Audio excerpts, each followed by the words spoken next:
Muscle bulk may affect the administration. So if you've got a lot of muscle tissue, if you're really well muscled, it can be harder for that intramuscular injection to disperse equally.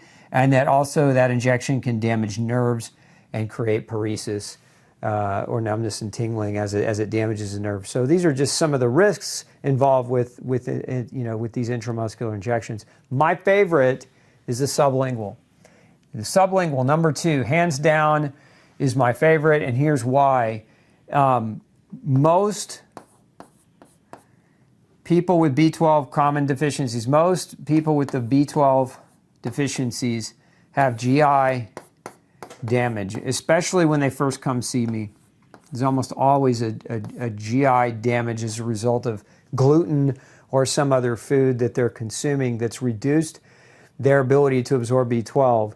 And so I like the sublingual because when they have pre-existing GI inflammation or GI damage, we can go and bypass that damage and absorb directly through the cheeks. And it's not more expensive. It's not more hard to take. It's actually quite simple. And if you look at the sum, so I have seen clinically this is more effective than anything else. That's just my opinion. Even my opinion more so here, because I've had a lot of people who were doing this decide to not do this anymore because the B12 sublinguals were working so effectively. But this is a summary of 13 studies. So what the authors of this paper come out with is they analyzed 13 studies in the literature that were comparing these 3 mechanisms of vitamin B12. And so these were all taken from randomized clinical trials in humans. And what they found is that you see down here, there were a total of 4,275 patients with vitamin B12 deficiency were included in the final analysis.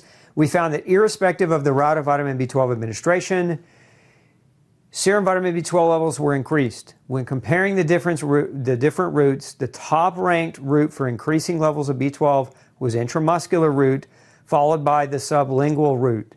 However, this difference has no clinical significance. In other words, they found a slight win with intramuscular, but it wasn't clinically significant.